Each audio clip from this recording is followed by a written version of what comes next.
আসসালামু আলাইকুম। কালো কাপড়ের উপরে কালো সুতা দিয়ে হাইলাইট করলে কিন্তু ভালোই লাগে। দেখা যাচ্ছে যে সুতাটা বোঝা যায় মানে হাইলাইটিংটা বোঝা যায় কিন্তু বাহিরের দিকে যে ফুটে থাকে না আরকি সুতাটা ভালোই লাগে। তো আমি যখন এটার উপর কাজ করছিলাম তখন আসলে বুঝতে পারিনি যে এতটা সুন্দর লাগবে। তো আমি এখানে ব্ল্যাক কালার একটা শর্ট বোরখা করেছিলাম সেটার উপরে এই কাজটা করছি।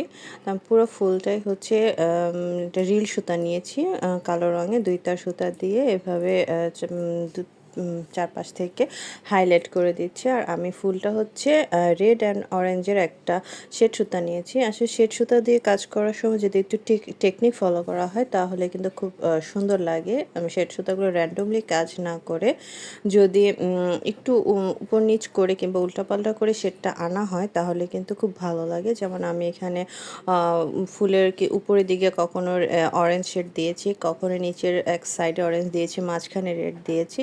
তো এরকম যদি ঘুরিয়ে ফিরিয়ে আনা হয় তাহলে কিন্তু খুব সুন্দর লাগে, একটু ডিফারেন্ট লাগে। তো এইভাবে কাজ করার পর আমি ফুল পাপড়ির ভিতরে আমি কয়টা শার্টিং স্টিচ দিয়েছি ব্ল্যাক কালারের সুতা দিয়ে, একটা সুতা নিয়েছি।